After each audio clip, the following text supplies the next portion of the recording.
chỉ nó của cho nên một sai dây sống nè tụi sống này tụi này bỏ nó nó nè tụi sống xia hả tụi sống à nó từng giờ đó tụi sống mà làm gì ha chẳng sắp lờ đã sắp lờ là nó từng giờ tụi sống nó là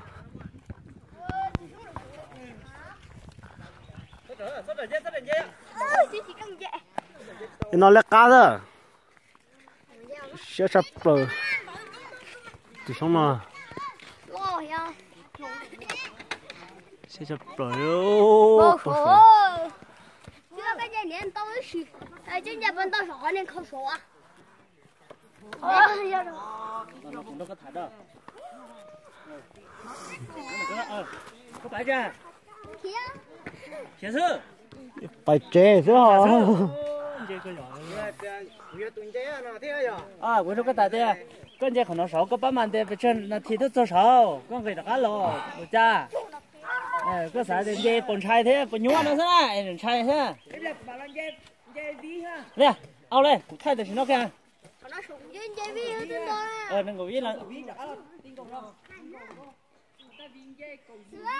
Ôi à.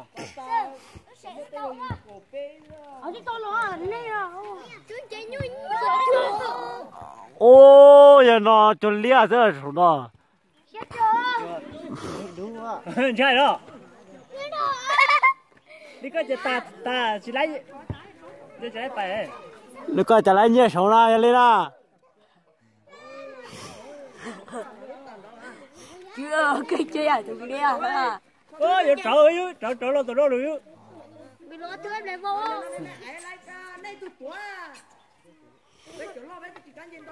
Tôi có thích cho nào? Té mà đồ vừa lo mà. Giờ là thay hộ. Ê. Nó dê to nè. Nó cho xía nè. Nó sai sai hình dê. Cho nó là thì phải nâng cổ plau nè. Ấy là dê ơ.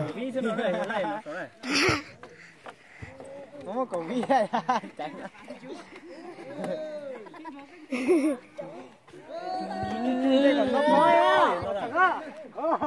Chẳng thế chỉ chẳng là cho cắn chuối nó sổ chứ.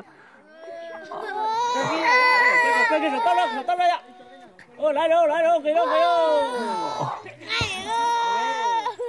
Cái chừng khuôn mày nha. Cái chừng khuôn á. Có tao thế. Chua phong đâu rồi. Ôi giờ có một sừng mà lấy nhiều sứ. Ôi giờ nó dễ sổ à. Bé cho vi à. Giờ nó pi nữa.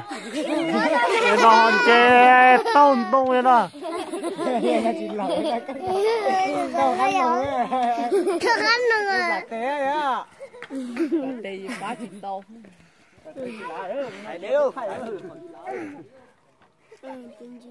Nhưng mà